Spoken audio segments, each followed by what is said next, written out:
ਉਹਨੇ ਕਿਹਾ ਕਿ ਜੀ ਅੰਮ੍ਰਿਤਪਾਲ ਸਿੰਘ ਖਾਲਿਸਤਾਨ ਇਸ ਲਈ ਉਹ ਕਹਿ ਰਿਹਾ ਹੈ ਕਿਉਂਕਿ ਜੇ ਹਿੰਦੂ ਰਾਸ਼ਟਰ ਨਾ ਹੁੰਦਾ ਤੇ ਉਹ ਨਾ ਕਹਿੰਦਾ। ਇੱਕ ਕਲਾਸ ਉਹ ਹੈ ਜਿਹੜੀ ਇਹ ਕਹਿਣਾ ਚਾਹੁੰਦੀ ਹੈ ਕਿ ਵੀ ਦੇਖੋ ਸਾਡੇ ਲਈ ਸੈਕੂਲਰ ਇੰਡੀਆ ਬੈਸਟ ਹੈ ਔਰ ਇਸ ਦੇ ਵਿੱਚ ਜੇ ਹਿੰਦੂ ਰਾਸ਼ਟਰ ਦੀ ਗੱਲ ਕਰੋਗੇ ਤੇ ਜ਼ਾਹਰ ਹੈ ਕਿ ਵੀ ਇਹ ਸਾਡੇ ਭਾਰਤ ਦੀ ਏਕਤਾ ਅਖੰਡਤਾ ਦੇ ਲਈ ਖਤਰਾ ਹੈ।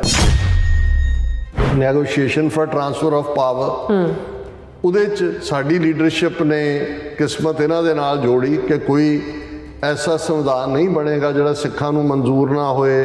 ਨਾਰਥ ਦੇ ਵਿੱਚ ਤੁਹਾਨੂੰ ਇੱਕ ਆਟੋਨਮਸ ਖੁਦ ਮੁਖਤਾਰ ਖਿੱਤਾ ਦਿੱਤਾ ਜਾਏਗਾ। ਉਹ ਜਦੋਂ ਉਹਨਾਂ ਨੇ ਬਿਟਰੇ ਕੀਤਾ ਕਾਂਸਟੀਟਿਊਐਂਟ ਅਸੈਂਬਲੀ ਸਾਡੇ ਦੋਨੋਂ ਨੁਮਾਇੰਦਿਆਂ ਨੇ ਜਿਹੜੇ ਅਕਾਲੀ ਦਲ ਰਾਹੀਂ ਪੰਥ ਨੂੰ ਰਿਪਰੈਜ਼ੈਂਟ ਕਰਦੇ ਸੀ ਉਹਨਾਂ ਨੇ ਦਸਤਖਤ ਹੀ ਨਹੀਂ ਕੀਤੇ। ਸਾਡੇ ਵੀ ਕੁਛ ਵੀਰ ਮੈਂ ਦੇਖਿਆ ਕਿ ਭਾਈ ਉਹ ਕਈ ਵਾਰ ਇਸ ਆਰਗੂਮੈਂਟ ਨੂੰ ਇਸਤੇਮਾਲ ਕਰਦੇ ਨੇ ਕਿ ਜੀ ਜੇ ਹਿੰਦੂ ਰਾਸ਼ਟਰ ਹੋ ਸਕਦਾ ਹੈ ਤੇ ਸਿੱਖ ਰਾਸ਼ਟਰ ਜੇ ਹਿੰਦੂ ਰਾਸ਼ਟਰ ਵਾਲੇ ਮੰਗ ਛੱਡ ਦੇਣਗੇ ਤਾਂ ਅਸੀਂ ਛੱਡ ਦੇਵਾਂਗੇ ਖਾਲਿਸਤਾਨ। ਬਿਲਕੁਲ ਨਹੀਂ।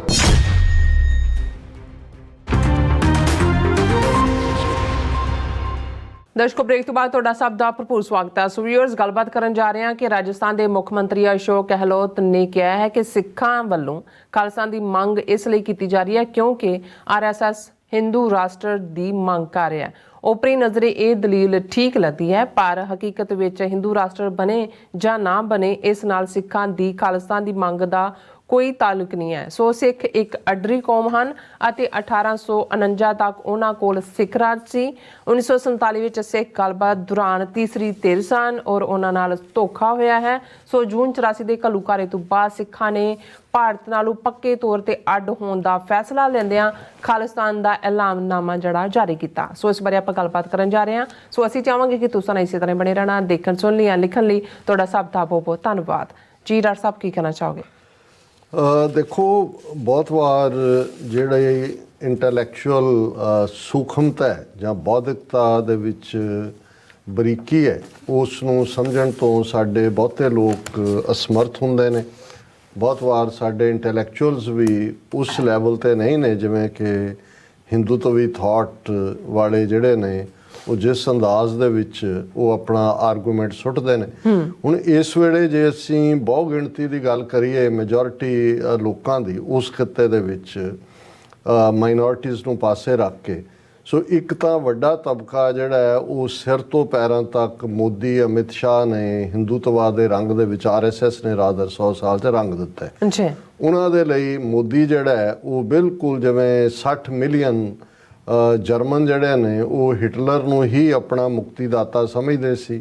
ਉਹਨਾਂ ਦੇ ਲਈ ਉਸ ਤੋਂ ਬਿਨਾਂ ਹੋਰ ਕੁਛ ਨਹੀਂ ਔਰ ਉਹਦੀ ਹਰ ਗਲਤ ਠੀਕ ਗੱਲ ਉਹਨਾਂ ਨੂੰ ਗਲਤ ਲੱਗਦੀ ਨਹੀਂ ਸੀ, ਸਭ ਕੁਝ ਠੀਕ ਲੱਗਦੀ ਸੀ। ਸੋ ਇਹਨਾਂ ਨੇ ਉਸ ਆਪਣੇ ਹਿੰਦੂਤਵੀ ਮੀਡੀਆ ਰਾਹੀਂ, ਸੋਸ਼ਲ ਮੀਡੀਆ ਰਾਹੀਂ, ਸ਼ਾਖਾਵਾਂ ਦੇ ਪ੍ਰਚਾਰ ਰਾਹੀਂ ਵਿਰੋਧੀਆਂ ਦੀ ਆਵਾਜ਼ ਕੁਚਲ ਕੇ ਇੱਕ ਵੱਡਾ ਤਬਕਾ, ਇਸ ਲਈ ਅਸੀਂ ਇਹ ਦੇਖਿਆ ਕਿ ਈਵਨ UP ਬਿਹਾਰ ਜਿਹੜੇ ਦੋ ਸੂਬੇ ਜਿਨ੍ਹਾਂ ਦੇ ਵਿੱਚ ਚੋਣ ਨਤੀਜੇ ਅਕਸਰ ਜ਼ਾਤ-ਪਾਤ ਬੇਸਡ ਹੁੰਦੇ ਸੀ, ਉੱਥੇ ਵੱਡੀ ਗਿਣਤੀ 'ਚ ਬੈਕਵਰਡ ਕਲਾਸਿਸ OBC ਸਾਰੇ ਨੇ, ਉਹ ਵੀ ਜਿਹੜੀ ਹੈ ਲਿਮਿਟੇਸ਼ਨ ਖਤਮ ਹੋ ਕੇ ਸਿਰਫ ਹਿੰਦੂਤਵਾ ਦੇ ਨਾਂ ਥੱਲੇ ਜਿਵੇਂ ਇਹਨਾਂ ਨੇ ਬਿਹਾਰ ਔਰ UP ਨੂੰ ਜਿਹੜਾ ਉਹ ਬਿਲਕੁਲ ਰੋਂਦ ਕੇ ਰੱਖ ਦਿੱਤਾ ਹੈ। ਇਸ ਤੋਂ ਕਿਉਂਕਿ ਇਹੀ ਕਾਊ ਬੈਲਟ ਔਰ ਇਹੀ 4-5 ਸਟੇਟਾਂ UP Bihar Rajasthan Madhya Pradesh ultimately majority MP ਇਹਨਾਂ ਦੇ ਬਣਦੇ ਨੇ। ਸੋ ਉਹ ਆਲਮੋਸਟ 2/3 ਦੇ ਨੇੜੇ ਤੇੜੇ ਉਹਨਾਂ ਨੇ ਮੈਜੋਰਿਟੀ ਲਈ।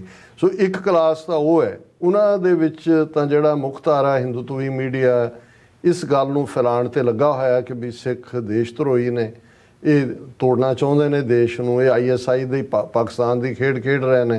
ਤੇ ਦੂਜਾ ਉਹ ਬਿਲਕੁਲ ਅਕਿਰਤ ਘਣਤਾ ਦੇ ਨਾਲ ਉਹਨਾਂ ਨੂੰ ਭੁੱਲ ਗਿਆ ਕੋਵਿਡ ਸਿੱਖਾਂ ਨੇ ਕਿ ਉਹਨਾਂ ਨੂੰ ਭੁੱਲ ਗਿਆ ਗੁਰੂ ਤੇਗ ਬਹਾਦਰ ਸਾਹਿਬ ਦੀ ਸ਼ਹਾਦਤ, ਉਹਨਾਂ ਨੂੰ ਭੁੱਲ ਗਿਆ ਵੀ ਆਜ਼ਾਦੀ ਦੇ ਲਈ ਸਿੱਖਾਂ ਦੀ ਕੀ ਕੰਟਰੀਬਿਊਸ਼ਨ ਹੈ। ਉਹ ਉਸ ਨਫ਼ਰਤ ਨਾਲ ਭਰੇ ਹੋਏ ਨੇ। ਹੁਣ ਜਿਹੜੇ ਉਸ ਕੈਟਾਗਰੀ 'ਚ ਫਾਲ ਨਹੀਂ ਕਰਦੇ, ਕਾਂਗਰਸ ਦੇ ਵਿੱਚ ਜਿਹੜੇ ਝੰਡਾ ਬਰਦਾਰ ਨੇ ਰਾਹੁਲ ਗਾਂਧੀ ਦੇ, ਜਾਂ ਜਿਵੇਂ ਤੁਸੀਂ ਅਸ਼ੋਕ ਗਹਿਲੋਤ ਦੀ ਗੱਲ ਕੀਤੀ, ਕਿਉਂਕਿ ਰਾਜਸਥਾਨ ਦੇ ਵਿੱਚ ਕਾਂਗਰਸ ਦੀ ਹਕੂਮਤ ਹੈ, ਕਾਂਗਰਸ ਦਾ ਚੀਫ ਮਿਨਿਸਟਰ ਹੈ। ਪਿਛਲੇ ਦਿਨਾਂ 'ਚ ਉਹਨੇ ਬਾਈ ਨੇਮ ਅੰਮ੍ਰਿਤਪਾਲ ਸਿੰਘ ਦਾ ਨਾਂ ਵੀ ਕੋਟ ਕਰਦੇ ਕਿਹਾ, ਉਹਨੇ ਕਿਹਾ ਕਿ ਜੀ ਅੰਮ੍ਰਿਤਪਾਲ ਸਿੰਘ ਖਾਲਿਸਤਾਨ ਇਸ ਲਈ ਉਹ ਕਹਿ ਰਿਹਾ ਹੈ ਕਿਉਂਕਿ ਜੇ ਹਿੰਦੂ ਰਾਸ਼ਟਰ ਨਾ ਹੁੰਦਾ ਤੇ ਉਹ ਨਾ ਕਹਿੰਦਾ। ਸੋ ਇੱਕ ਕਲਾਸ ਉਹ ਹੈ ਜਿਹੜੀ ਇਹ ਕਹਿਣਾ ਚਾਹੁੰਦੀ ਹੈ ਕਿ ਵੀ ਦੇਖੋ ਸਾਡੇ ਲਈ ਸੈਕੂਲਰ ਇੰਡੀਆ ਬੈਸਟ ਹੈ ਔਰ ਇਸ ਦੇ ਵਿੱਚ ਜੇ ਹਿੰਦੂ ਰਾਸ਼ਟਰ ਦੀ ਗੱਲ ਕਰੋਗੇ ਤੇ ਜ਼ਾਹਰ ਹੈ ਕਿ ਵੀ ਇਹ ਸਾਡੇ ਭਾਰਤ ਦੀ ਏਕਤਾ ਅਖੰਡਤਾ ਦੇ ਲਈ ਖਤਰਾ ਹੈ।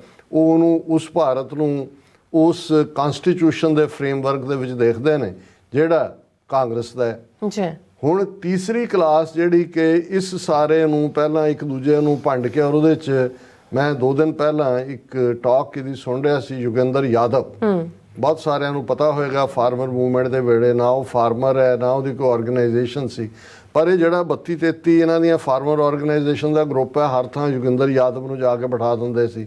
ਪ੍ਰੈਸ ਕਾਨਫਰੰਸ ਹਿੰਦੀ ਸੋਹਣੀ ਬੋਲਦਾ, ਪ੍ਰੋਫੈਸਰ ਰਿਹਾ ਕਿਤੇ।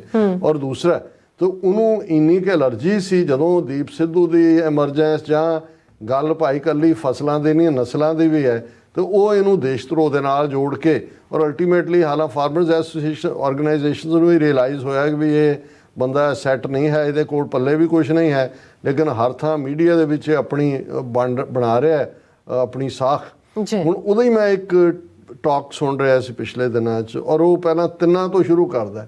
ਉਹ ਕਹਿੰਦਾ ਜੀ 3 ਥਾਟ ਜਿਹੜੇ ਨੇ ਉਹ ਇੱਥੇ ਸਾਊਥ ਏਸ਼ੀਆ 'ਚ ਜਾਂ ਬਰੇ ਸਗੀਰ ਸਬ ਕੰਟੀਨੈਂਟ 'ਚ ਐਗਜ਼ਿਸਟ ਕਰਦੇ ਨੇ। ਇੱਕ ਕਹਿੰਦਾ ਕਿ ਜੀ ਗਜਵਾਏ ਹਿੰਦ, ਇੱਕ ਹਿੰਦੂ ਰਾਸ਼ਟਰ, ਇੱਕ ਖਾਲਿਸਤਾਨ। ਬਿਲਕੁਲ। ਫਿਰ ਪਹਿਲਾਂ ਉਹ ਗਜਵਾਏ ਹਿੰਦ ਦੀ ਗੱਲ ਕਰਦਾ। ਉਹ ਕਹਿੰਦਾ ਜੀ ਇਹ ਕੁਝ ਲੋਕਾਂ ਦਾ ਥਾਟ ਹੈ ਜਿਹਦੇ 'ਚ ਭਾਰਤ ਦੇ ਵਿੱਚ ਦਾ ਕੋਈ ਟੇਕਰ ਨਹੀਂ ਹੈ, ਕੋਈ ਇੰਡੀਅਨ ਮੁਸਲਮਾਨ ਨਹੀਂ ਕਹਿੰਦਾ, ਪਰ ਬਾਹਰ ਉਹ ਪਾਕਿਸਤਾਨ ਦੇ ਹਵਾਲੇ ਨਾਲ ਜਾਂ ਦੂਜਿਆਂ ਨਾਲ ਕਿ ਜੀ ਉਹਨਾਂ ਦਾ ਇਹ ਹੈ ਕਿ ਬਈ ਇਹ ਸਾਰਾ ਹੀ ਖਿੱਤਾ ਜਿਹੜਾ ਹੈ ਉਹ ਹਿੰਦੂ ਕੁਸ਼ ਪਹਾੜੀਆਂ ਤੋਂ ਲੈ ਕੇ ਕੰਨਿਆ ਕੁਮਾਰੀ ਤੱਕ ਉਹ ਅਲਟੀਮੇਟਲੀ ਅਸੀਂ ਇਸਲਾਮ ਦਾ ਝੰਡਾ ਜਿਹੜਾ ਉਹ ਝੁਲਾਣਾ, ਔਰ ਜਿਹੜੇ ਇਸਲਾਮ ਨੂੰ ਮੰਨਣ ਵਾਲੇ ਹੀ ਫਸਟ ਕਲਾਸ ਸਿਟੀਜ਼ਨ ਹੋਣਗੇ, ਬਾਕੀ ਜਾਂ ਉਹਦੇ 'ਚ ਮਰਜ ਹੋਣਗੇ ਆਪਣੇ ਆਪ ਨੂੰ ਜਿਹੜਾ, ਤੇ ਜਾਂ ਸੈਕੰਡ ਕਲਾਸ ਸਿਟੀਜ਼ਨ ਹੋਣਗੇ।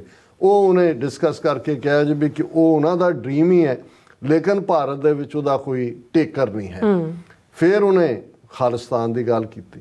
ਉਹਨੇ ਕਿਹਾ ਜੀ ਇੱਕ ਛੋਟਾ ਜਿਹਾ ਤਬਕਾ, ਇੱਕ ਬਹੁਤ ਮਿਨਿਸਕਿਊਲ, ਉਹ ਜਿਹੜਾ ਉਹ ਭਾਰਤ ਨਾਲੋਂ ਅੱਡ ਹੋ ਕੇ ਜਿਹੜਾ ਅਲੱਗ ਮੁਲਕ ਬਣਾਉਣਾ ਚਾਹੁੰਦੇ ਨੇ ਧਰਮ ਤੇ ਬੇਸਡ, ਜਿਵੇਂ ਕਿ ਪਾਕਿਸਤਾਨ ਬਣਿਆ, ਪਰ ਇਹਨੂੰ ਕੋਈ ਹਮਾਇਤ ਹਾਸਲ ਨਹੀਂ ਹੈ। ਉਹਨਾਂ ਨੇ ਜਿਹੜਾ ਉਹ ਇਹ ਕਿਹਾ ਕਿ ਜੀ ਇਹ ਇੱਕ ਬੜਾ ਛੋਟਾ ਤਬਕਾ ਹੈ, ਬਾਹਰ ਵਾਲੇ ਉਹਨਾਂ ਨੂੰ ਭੜਕਾਉਂਦੇ ਨੇ ਔਰ ਉਹਨਾਂ ਦੀ ਆਪਣੀ ਦੁਕਾਨਦਾਰੀ ਔਰ ਇਸ ਕਿਸਮ ਦਾ ਹੈ।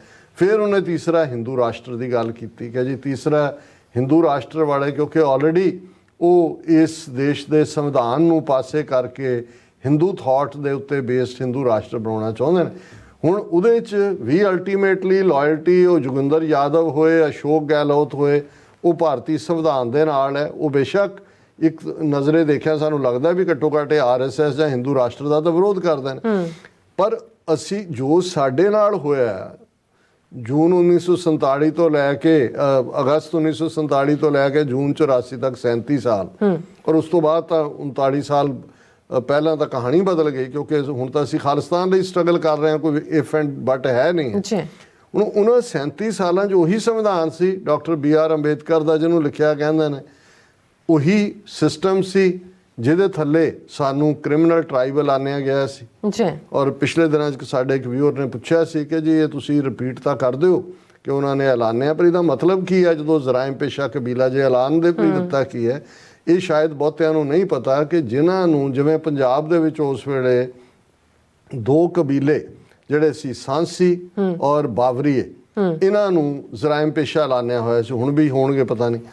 ਔਰ ਉਹਦਾ ਮਤਲਬ ਇਹ ਹੁੰਦਾ ਸੀ ਕਿ ਜਿਹੜੇ ਉਹਨਾਂ ਕਬੀਲਿਆਂ ਦੇ ਮੈਂਬਰ ਨੇ ਉਹ ਜਦੋਂ ਵੀ ਕੋਈ, ਮਤਲਬ ਇਹ ਸੀ ਕਿ ਇਹ ਇਮਾਨਦਾਰੀ ਨਾਲ ਆਪਣੀ ਰੋਜ਼ੀ ਨਹੀਂ ਕਮਾਉਂਦੇ, ਚੋਰੀ ਚਕਾਰੀ ਕਰਦੇ ਨੇ, ਉਹਨਾਂ ਦੀ ਲਿਸਟ ਹੁੰਦੀ ਸੀ।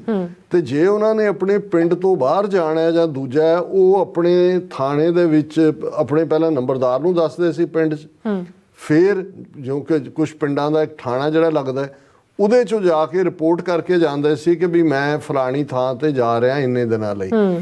ਔਰ ਜਿੱਥੇ ਉਹ ਜਾਂਦੇ ਸੀ ਉੱਥੇ ਜਾ ਕੇ ਵੀ ਉਹ ਪਹਿਲਾਂ ਥਾਣੇ 'ਚ ਆਪਣਾ ਦੱਸਦੇ ਸੀ ਕਿ ਮੈਂ ਇੱਥੇ ਆ ਗਿਆ।